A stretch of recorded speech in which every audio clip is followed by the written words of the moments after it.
l'art, en général, peut bousculer les choses.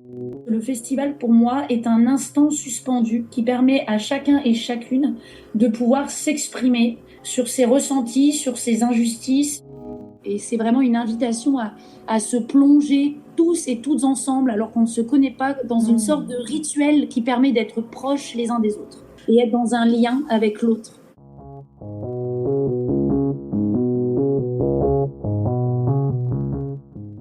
Tu as soif de découverte artistique ? Tu ressens le besoin de sortir de ta zone de confort, d'élargir ton horizon culturel ? Mais entre la multitude de ressources disponibles et une journée trop courte, tu souhaites être guidé.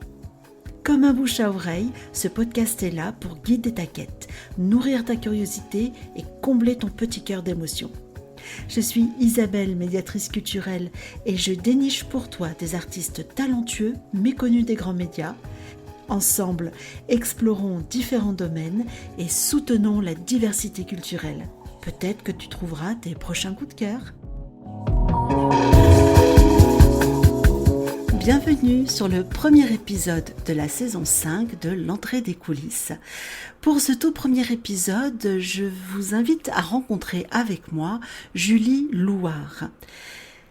Julie cite à un moment Virginie Despentes et je trouve que elle a cette même intensité, cette même armure de punk au cœur tendre. Ensemble, nous avons parlé de sa manière de porter un théâtre engagé, immersif et populaire. Populaire dans le sens de rassembleur, au-delà des différences, porteur de liberté d'expression tant du côté des artistes que du côté des spectateurs. Nous avons parlé aussi de l'impact que peut avoir une œuvre sur nos vies, sur nous en tant que spectateurs. Nous avons parlé de l'étincelle qui a allumé son feu intérieur pour la création et bien évidemment, nous avons beaucoup parler du festival, un festival très spécifique, très caractéristique et qui devrait vous plaire. Après moult soucis de connexion qui nous ont donné bien du fil à retordre, Julie apparaît enfin sur mon écran. Elle apparaît blonde, dans une beauté sans artifice, des tatouages que j'aperçois sur un de ses bras et derrière elle, une fenêtre où un arbre se balance au gré du vent. Je vous invite donc à découvrir Julie et à découvrir le festival Le Vivier. Allez-y, en coulisses. Bonjour, donc je suis Julie Louard, je suis directrice de la Compagnie des Criards. Je suis aussi professeure de théâtre et metteur en scène. Salut Julie, je suis super contente de t'avoir au micro de l'entrée des coulisses. Pour la petite histoire, c'est toi qui es venue à moi et je t'en remercie infiniment, ça m'a fait super plaisir. Merci beaucoup, je suis ravie d'être là, merci beaucoup Isabelle. J'ai lu dans un article du site Artistique Réseau, tu dis « Je casse la notion de « je vais voir un spectacle » pour la transformer en « le spectacle vient à moi ». Alors, en théâtre, on va expliquer à nos auditeurs, auditrices, au cas où ils ne le sauraient pas, mais en théâtre, on parle de quatrième mur. C'est un mur imaginaire qui sépare le public de la scène et qui contribue à l'illusion d'une réalité de la fiction. En quoi c'est important pour toi de casser ce quatrième mur et de composer, j'ai vu des spectacles immersifs, des spectacles qui viennent à nous, ça va chercher quoi en nous, le public ? J'ai un grand désir de laisser le public s'évader dans mon travail, dans les spectacles, dans les pièces que je peux mettre en place, de lui permettre en fait d'aller ressentir des choses qu'il aurait peut-être pas imaginé ressentir par le fait que il n'est plus considéré juste comme public mais comme une personne à part entière. D'accord. C'est ce que j'essaie d'amener à travers cette immersion. Donc la notion de le spectacle vient à nous, c'est-à-dire que il vient à nous malgré nous presque. C'est-à-dire qui permet au public de ne plus être dans le contrôle et de se laisser envahir par le spectacle et peut-être du coup envahir par ses émotions parce qu'il sera touché par tel ou tel acte, par tel ou tel mot, par tel ou tel regard de l'autre. Et que ça lui permet aussi de se dire, eh bien, je peux être moi aussi acteur et actrice de ma propre vie, acteur et actrice de ce spectacle aussi. Et peut-être ça va l'amener à faire acte de quelque chose plus tard dans sa vie. Et du coup, comment ça se traduit, cette immersion, pour nous, les spectateurs ? Alors, c'est tout simplement la notion déjà de casser cette idée du quatrième mur, d'offrir des spectacles hybrides qui sortent un petit peu de l'ordinaire, qui cherchent à aller toucher les différents sens. Là, c'est justement ce que je suis en train de travailler avec le nouveau spectacle, ma création pour 2026, autour d'Antonin Artaud. Oui. L'idée, c'est d'offrir un spectacle un peu ovni qui laisse le spectateur et la spectatrice dans une sorte d'inconscient pour qu'il puisse lui-même faire acte de réflexion sur ce spectacle. C'est-à-dire que tout lui est pas donné comme ça, c'est de le laisser réfléchir, d'avoir cette intelligence émotionnelle par rapport à ce qu'il va découvrir. Donc ça peut s'expliquer d'une manière concrète qui est le public est entouré d'actions autour de lui, il est sur le plateau avec le comédien, il n'a pas forcément conscience aussi qu'il va être témoin d'un acte de création, comme c'est le cas par exemple sur les performances que je monte, qui sont des performances tout-terrain, où le spectateur n'est pas forcément au courant qu'il va y avoir un spectacle et qu'il est pris un peu il est pris dans le spectacle parce qu'il ne s'y attend pas, donc il se sent privilégié. Et c'est aussi des endroits où je cherche à travailler autour de diverses disciplines artistiques, que ce soit la vidéo qui peut du coup englober le public, le rendre complètement dans l'immersion, travailler autour du son qui est transformé pour qu'il vienne d'un peu partout. Mais en fait, l'idée, c'est de casser le cadre. À partir du moment où on casse le cadre, du coup, le public ne s'attend pas aux choses. Et l'idée, c'est que le public soit surpris par ce qui lui arrive. Et ce qui lui amène, du coup, la surprise, la non-attente de quelque chose, forcément crée une émotion. Ça peut être très déstabilisant pour le spectateur. Ça, tu le sais. Mais c'est aussi peut-être un peu ce que tu cherches aussi. C'est à nous bousculer un peu. Exactement. Dans ton travail, en préparant notre conversation, j'ai perçu en toi une passion qui est très forte. T'en parlais déjà même tout à l'heure. Un engagement aussi très assumé. Et je vais te proposer là de revenir sur différents petits points que j'ai relevés, qui sont d'ailleurs en cohérence avec l'ADN du Festival Le Vivier, ce festival dont tu es la directrice artistique et dont on va prendre le temps de parler plus directement tout à l'heure. Donc Julie, si je pose mon regard sur ton travail artistique, moi je trouve qu'il s'efforce souvent de parler des valeurs et des conflits de notre société actuelle. Déjà sur le site de ta compagnie, la compagnie des Cris Art, qui a été cofondée en mai 2009 avec Mathieu Lourdel, si je ne me trompe pas. Donc sur le site de la compagnie, il y a 3 mots qui sont inscrits en lettres capitales, donc je suppose qu'ils sont importants. Ces 3 mots, c'est lutte, engagement, lumière. Alors comment ces 3 mots, ces 3 valeurs, elles s'expriment dans l'activité de la compagnie? Déjà dans le nom, je trouve, il y a déjà ça, un peu.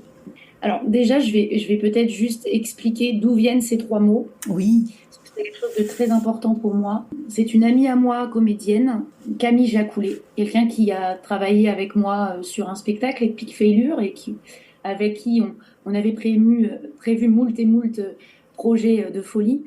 Camille, c'était les 3 mots pour elle. C'était sa vision pour elle de ce que devait être le théâtre et je les rejoignais complètement, ces valeurs.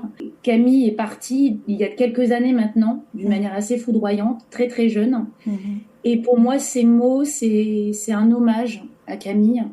C'est un hommage à sa vision du théâtre. C'est un hommage en fait à toutes ces femmes qui se battent artistiquement pour créer en fait un monde plus juste. Pourquoi ces mots et pourquoi ils sont si forts pour moi et pourquoi ils sont inscrits sur le site et qui correspondent complètement aux valeurs de la compagnie. Alors la lutte, comme je l'ai dit, je pense que malheureusement on est dans une société où il faudra toujours lutter. Et je crois que le théâtre et tout art est un média et un médium surtout de lutte. L'engagement par rapport à la passion, l'engagement qui rejoint la lutte finalement, et la lumière, parce que tout ça ne doit être fait qu'avec la lumière. Parce que l'idée, c'est d'être dans un espoir et d'essayer de ce cri de violence qu'on peut avoir et que j'ai besoin de le poétiser. Oui. Pour qu'il nous touche les uns les autres, les unes les autres, et qu'il ne soit pas un acte de guerre, mais un acte d'une révolte de joie, en fait. Oui. Une sorte comme ma passion. Est-ce qu'on pourrait dire aussi de toi que tu es une artiste féministe ? Je te pose la question parce que l'édition 2023 du Festival Le Vivier avait pour thème sacré notre monstre féminin. Donc du coup, je me suis posé la question et je trouve qu'aussi dans ce que tu fais, il y a aussi des petites pierres comme ça qui laissent supposer que... Est-ce que je me trompe ?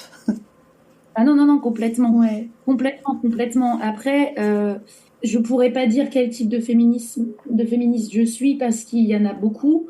Moi, je suis féministe parce que je suis une femme, parce que il y a, je pense, des choses dont on doit parler, dont on est toutes et tous restés en silence parce que c'est des actes qu'on a pu vivre qui semblaient normalisés. Et je pense que c'est une nécessité aujourd'hui de prendre la parole. Ouais. On ne nous a pas laissé à l'époque. Est-ce que toi, tu as dû te battre en tant que femme dans le monde artistique ? Est-ce que tu as dû entrer en résistance parfois ?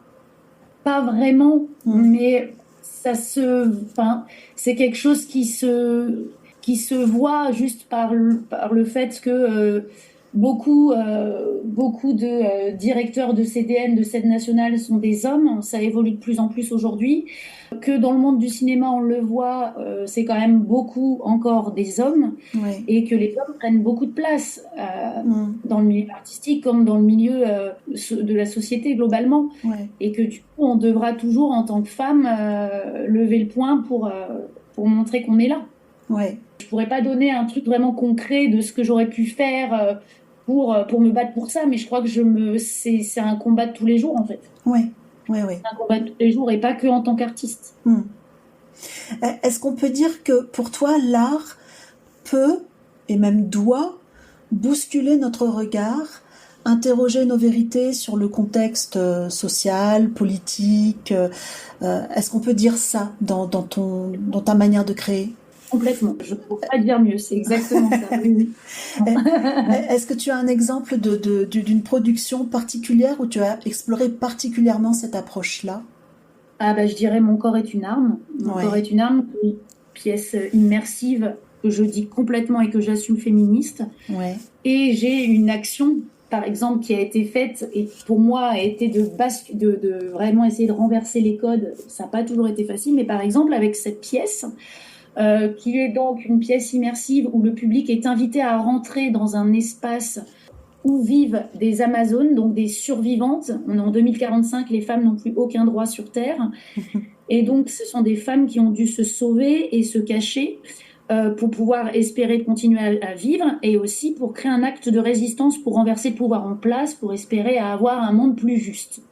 Et il se trouve que ce spectacle a été en résidence à la Chapelle Théâtre d'Amiens. Ce lieu est en lien avec un espace qui s'appelle l'îlot, qui est un foyer de réinsertion pour hommes qui étaient donc en prison, et c'est un foyer de réinsertion. Et ça a été un grand acte pour nous de faire cette action culturelle-là, puisqu'on a appris au fil de notre résidence, que certains hommes avaient été en prison pour viol. Donc je pense que ça, pour nous, ça a été très important de le faire, très impactant aussi, pas toujours simple. Mais voilà, ça c'est un exemple même qui montre que l'art, en général, peut bousculer les choses.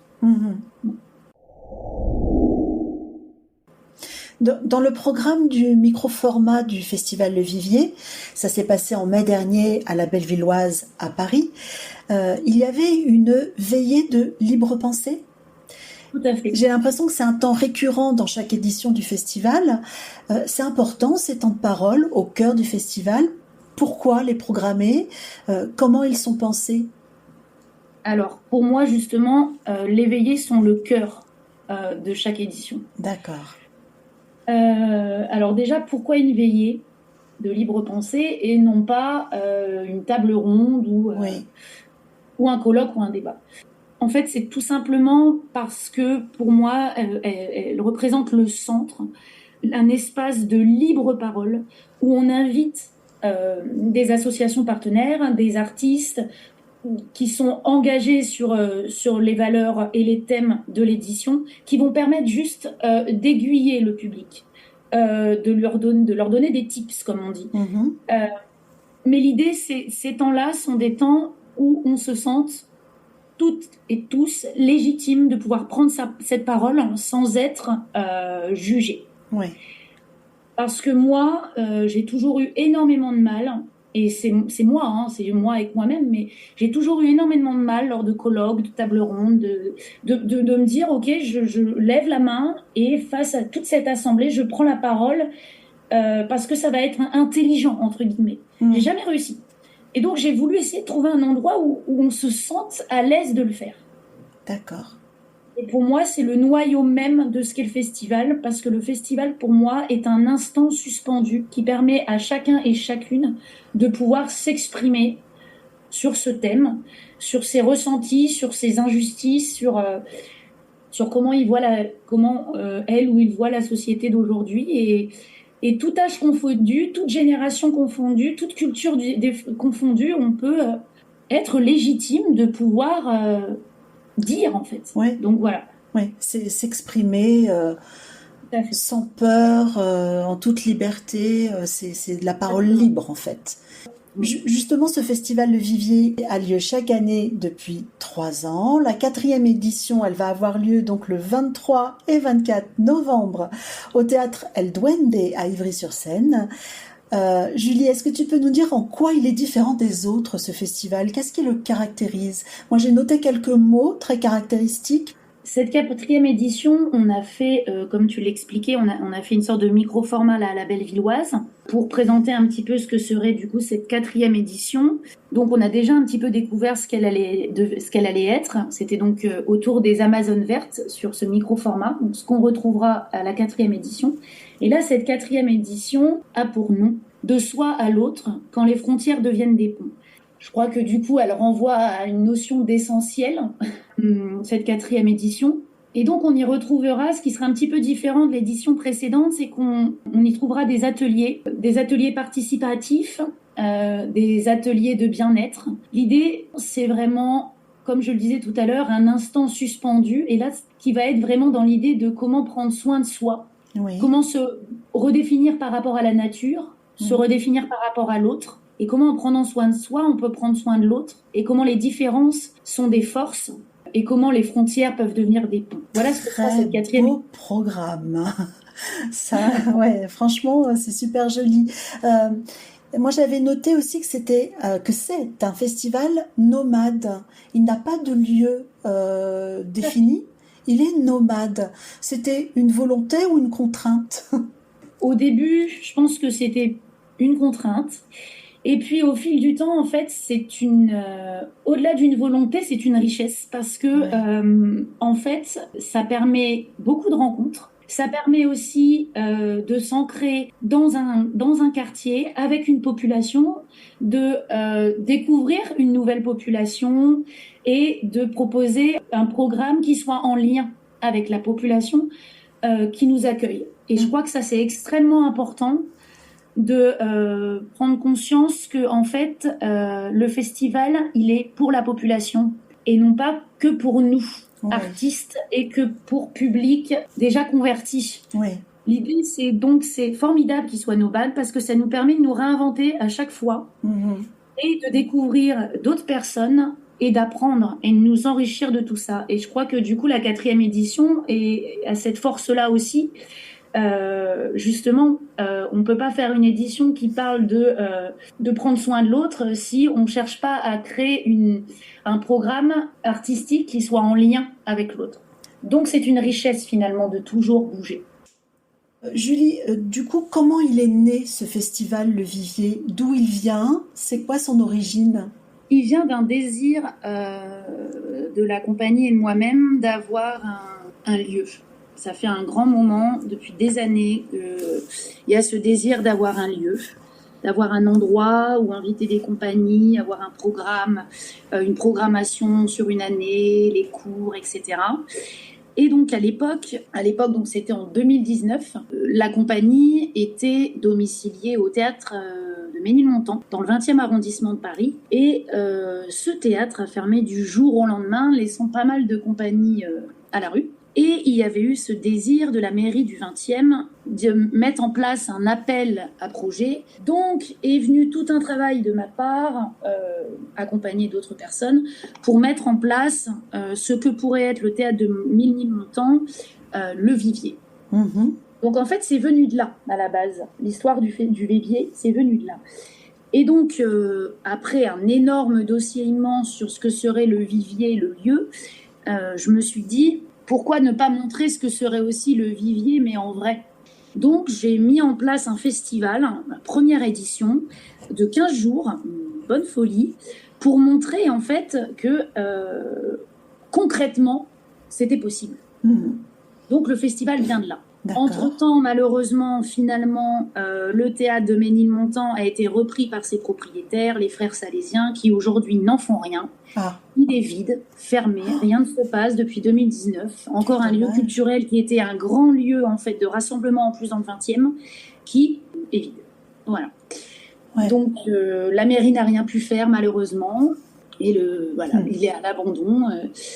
Donc voilà, le festival vient de là finalement. Le festival vient vraiment de ce désir de montrer qu'il était possible pour nous en tant que compagnie d'avoir un espace et de le rendre vivant.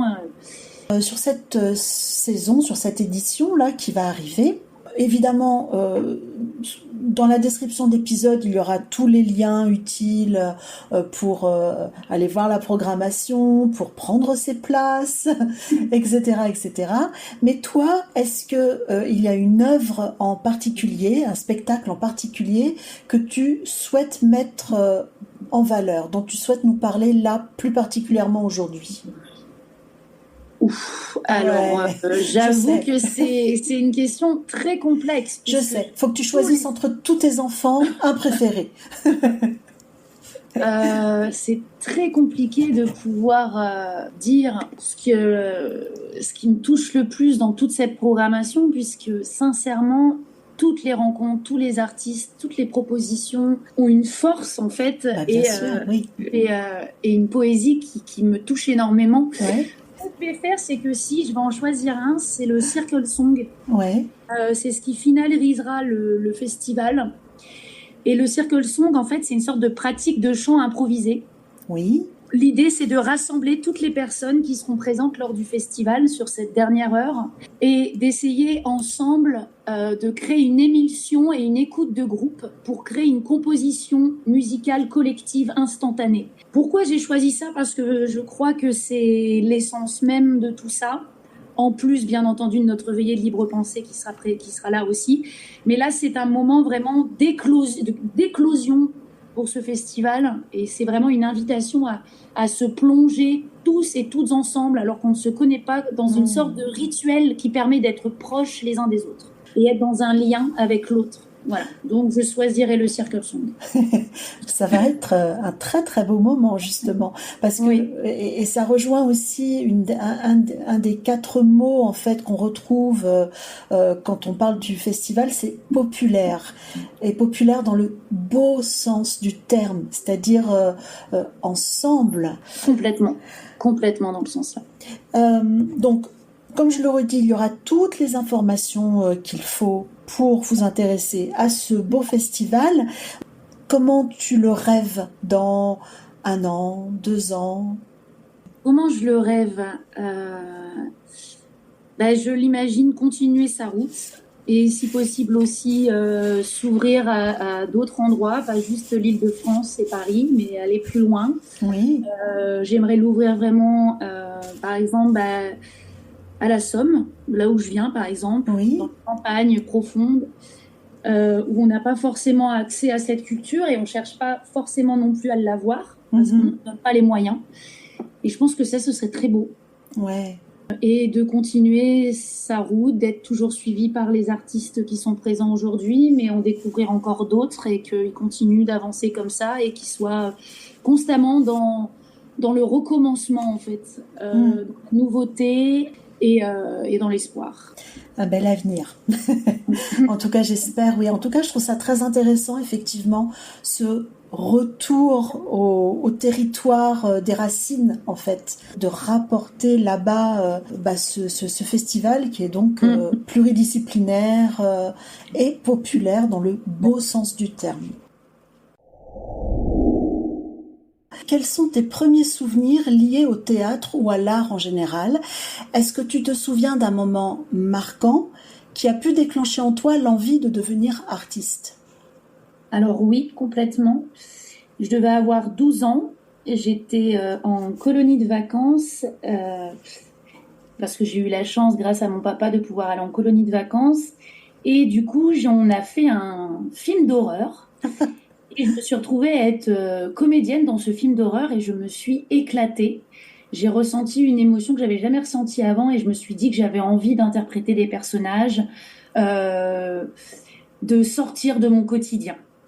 Et puis, il faut savoir aussi que depuis que je suis toute petite, j'organisais de manière régulière à chaque réunion de famille des spectacles où je mettais en scène mes cousines et ma sœur. Ah oui. Voilà. Donc, apparemment, j'étais très directive. Mais donc, voilà, on organisait à Noël, lors des anniversaires, il y avait toujours un spectacle que je mettais en scène avec mes cousines, un spectacle de filles. Voilà, et donc au fur et à mesure, je me suis mise à prendre des cours de théâtre. Donc moi, je viens de Picardie, Oui. De la Somme précisément. Oui. Et donc j'ai commencé ensuite à faire des cours de théâtre, à suivre un atelier théâtre aussi au lycée et donc passer un bac option théâtre. Et puis de fil en aiguille, au fur et à mesure, j'ai suivi vraiment un enseignement plus intensif de théâtre en faisant une licence en art du spectacle, le Conservatoire régional d'Amiens, et ensuite je suis venue sur Paris et voilà. D'accord. Et là où j'en suis. Mais à la base, c'est vrai que c'était plus dans une idée de comédienne. Ouais. Et puis je crois que mon passé a repris le dessus et de diriger les autres, de leur montrer un petit peu mon univers et de partager le mien et le leur Ouais. pour présenter quelque chose à un public, c'est ce qui m'a finalement animée le plus. Voilà. Aujourd'hui, est-ce que tu dirais que tu préfères être comédienne ou metteuse en scène? Alors, c'est aujourd'hui, clairement, je suis metteur en scène. Oui. Je joue plus vraiment. Alors, apparemment, quand on regarde Julie en coulisses, en régie, elle joue énormément. Mais c'est vrai que je préfère vraiment la mise en scène. J'ai la sensation vraiment de partager beaucoup plus de moi, de me libérer de pas mal de choses aussi, et puis de pouvoir prendre la parole plus facilement en mettant en scène qu'en tant que comédienne. Voilà. Sur ton chemin, est-ce que tu as rencontré des personnes qui ont été de véritables guides, des boussoles pour toi, des sources d'inspiration personnelle et qui nourrissent aujourd'hui encore par ricochet ta manière d'aborder le spectacle vivant? Alors, premièrement, oui, des professeurs qui ont été impactants pour moi. Mon professeur au conservatoire d'Amiens, qui m'a permis de découvrir que le théâtre était un art multiple et qu'il fallait vraiment s'ouvrir à d'autres formes artistiques. Ensuite, au cours Florent, Mathieu Lourdel, qui a été mon alter ego artistique sur ma dernière année de Florent, avec qui j'ai monté la compagnie. On a monté un projet qui s'appelait Terre morte de Frank Zaberkrotz, aujourd'hui une pièce qui est censurée et qu'on ne peut plus trouver. On ne peut plus acheter ce livre. Pourquoi elle est censurée, cette pièce? Elle a été censurée apparemment en Allemagne, puisqu'elle ne peut plus être éditée. D'accord. Elle parle d'inceste, elle parle de prostitution. Ouais. Donc, pourtant, j'ai la sensation que c'est des choses dont on doit parler pour faire évoluer les choses, mais voilà, elle a été interdite en Allemagne et du coup, elle est introuvable maintenant chez les éditeurs. D'accord. Et donc, Mathieu, ça a été une très grande rencontre parce que c'est quelqu'un qui m'a qui m'a permis en fait de comprendre aussi pourquoi je faisais du théâtre, qu'est-ce que je voulais défendre sur un plateau, que le théâtre était aussi un endroit où on pouvait crier à l'autre. Alors crier à l'autre dans un sens bien sûr poétique, hein, mais de pouvoir exprimer tout notre mal-être, toutes nos sensations d'injustice, et de pouvoir prendre une parole libre. Donc ça a été quelqu'un qui m'a vraiment fait grandir. Ensuite, j'ai eu aussi un prof de théâtre, Florent, Cyril Enrep, qui m'a permis vraiment de prendre conscience aussi que sur le plateau, en tant que comédienne, on a une grande importance en fait à être là, et que ça ne doit pas être pris à la légère. Je pense qu'il y a aussi, et ça c'est peut-être plus inconscient, mais c'est quelque chose que je comprends de plus en plus, je pense qu'il y a aussi beaucoup mon papa, qui a été un homme extrêmement passionné. Alors, pas forcément par l'art, lui, c'était plus le football, mais d'une passion qui était très belle. Et je crois que cette passion, il me l'a donnée. Et voilà, moi, je suis une grande passionnée et j'ai un feu, et je pense qu'elle vient de là. Alors, tu as donc suivi tout un cursus artistique, une licence d'art du spectacle, une formation au Conservatoire régional d'Amiens, les cours Florent, en parallèle des créations au théâtre avec Valérie Nègre, Michel Chiron, pour ne citer que. Et puis tu disais aussi que tu as enseigné le théâtre en faisant le choix de te concentrer, j'ai lu, sur les enfants, sur les ados. Qu'est-ce qui t'a motivé à transmettre le théâtre aux jeunes générations ? C'est important ça, plutôt qu'aux adultes débutants par exemple ? Alors depuis ça s'est ouvert aussi aux adultes. J'ai tous les âges, ça va de 4 ans jusqu'aux adultes. Mais il y avait une grande importance de travailler avec les enfants. Et je travaille même de manière professionnelle aussi avec certains et certaines d'entre eux et d'entre elles. Parce qu'en fait, ils ont énormément de choses à dire, souvent très intelligentes, et qu'on leur laisse trop rarement la parole. Et je crois que c'est une importance aujourd'hui que les enfants puissent la prendre, cette parole, puissent s'épanouir aussi dans le théâtre, dans l'art, puissent réfléchir par eux-mêmes grâce aussi à l'art. Parce qu'il le faut. Ouais. Mais en fait, c'est la génération de demain, et qu'elle a besoin d'être ouverte à tout et à tout ce qui se passe aussi dans le monde. Voilà. Je trouve qu'on revient en fait à ce que tu disais, c'est-à-dire offrir un espace de parole et d'expression personnelle en rencontre avec les autres. En fait, tout ça est très cohérent au final. Tant mieux. Oui, moi je trouve, bravo. 20 sur 20, Julie. Je vais te poser quelques questions dites à la volée. Donc c'est des petites questions comme ça, et tu essaies d'y répondre du tac au tac. Première question, est-ce que tu as un rituel avant de lancer un spectacle ? Tu vois, tout le monde est prêt à rentrer sur scène, les spectateurs sont là. Qu'est-ce que tu fais ? Est-ce que tu as un petit rituel, une petite habitude ? J'en ai un. Oui. J'ai un rituel qui est extrêmement important pour moi, et ça devient presque un toc, je ne peux pas faire autrement.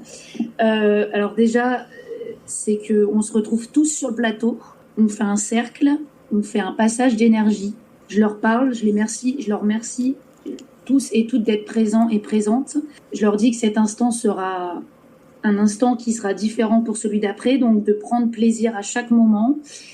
On prend le temps de ressentir la force et la présence de chacun et chacune, parce que sans ça, on ne peut rien faire. On fait un énorme cri de merde, et ensuite on se serre les uns et les unes, un par un et une par une dans les bras, en se remerciant d'être là. Et à chacun et chacune, j'ai une phrase en fonction de comment je les connais et comment je sais les faire avancer. Chouette rituel. Deuxième petite question, si tu pouvais passer une soirée avec 3 artistes, morts ou vivants, peu importe, mais une soirée, qui tu choisirais et à quoi vous passeriez votre soirée ? Alors, Antonin Artaud. Oui. Ça alors. C'est obligé. Virginie Despentes et Egon Schiele. Parce que c'est des artistes qui me touchent profondément dans l'âme, que je me retrouve en eux énormément par ma folie, par ma passion, par mon côté un peu à côté, par mon engagement, par ma force et par mon cri. Quelle pièce tu rêverais de monter ? Je rêve de monter depuis des années Grand et Petit de Boto Strauss, que j'ai monté avec mes élèves adultes. Et je rêve de monter vraiment professionnel, mais il faut du budget. Ok. Bon. Grand et Petit, pour faire très rapide, c'est une pièce allemande. Je suis une grande fan du théâtre allemand, que ce soit la dramaturgie allemande, les metteurs en scène allemands, le face-to-face, le fait qu'ils assument ce qu'ils ont vécu, leur passé, et qu'ils essaient de s'en détacher grâce à l'art. Ça, c'est très, très fort. Et donc là, on est dans l'Allemagne d'après-guerre, et c'est une femme qui erre dans l'Allemagne d'après-guerre pour réussir de retrouver son essence de vie, quoi. Et je trouve ça magnifique. Ok, donc espérons, croisons les doigts pour qu'un jour tu réussisses à monter ce projet. Autre petite question, quel est ton dernier coup de cœur culturel ? Zao de Sagazon, j'avoue. Alors que j'ai mis du temps à vouloir m'y mettre parce que faisait trop le buzz. Ouais. Et en fait, c'est tout de suite, finalement, j'ai fini par l'écouter, malgré moi, et je suis tombée amoureuse de cette personne. Et il se trouve que j'aime beaucoup le travail de son père, que je m'en inspire énormément pour mon travail sur Artaud, que du coup, j'ai rencontré Olivier de Sagazan, qui est quelqu'un d'extraordinaire, et qui suit du coup mon travail sur Antonin Artaud. Donc, il y a un lien qui s'est fait. Ah ouais, carrément. Et dernière question, quel est ton endroit préféré en dehors d'un théâtre, de la scène ? Je crois que c'est sous ma couette, avec la personne que j'aime, et qu'on se raconte des histoires, qu'on lit des choses et qu'on crée. Alors Julie, cette fois-ci on arrive vraiment au bout de la discussion. On va inviter tous nos auditeurs, nos auditrices à rejoindre le festival Le Vivier les 23 et 24 novembre prochains, théâtre El Duende à Ivry-sur-Seine. Vous l'avez compris, c'est un festival qui est vibrant, qui est rassembleur, qui est porteur d'émotions et de belles énergies. Donc il ne faut pas hésiter à y aller. Merci beaucoup Julie, j'ai adoré rentrer dans cet univers et de découvrir ce festival parce que j'étais passée complètement à côté. Donc c'est top. Je suis ravie. Merci beaucoup Isabelle, c'était hyper agréable. Merci beaucoup pour tout. Je pense que nos valeurs se rejoignent beaucoup, donc c'était un grand plaisir ce moment. Plaisir partagé, merci beaucoup. Merci beaucoup. Et voilà, et quand il n'y en a plus, il y en a encore. Vous allez retrouver tous les liens utiles concernant le Festival Le Vivier dans la description de l'épisode. Et sur le site, le tout nouveau site de l'entrée des coulisses, vous allez pouvoir prolonger votre écoute avec des ressources que je vous ai concoctées. Sur ce site d'ailleurs, il y a un endroit où vous pouvez inscrire votre mail pour recevoir la newsletter de l'entrée des coulisses, une newsletter particulière que je suis en train de vous concocter, je ne vous en dis pas plus. Et en attendant, vous pouvez me retrouver sur Instagram, j'y serai et on pourra échanger ensemble sur les thématiques de cet épisode et bien d'autres choses. On en a des choses à se dire. Allez-y, merci pour votre écoute, on referme les coulisses.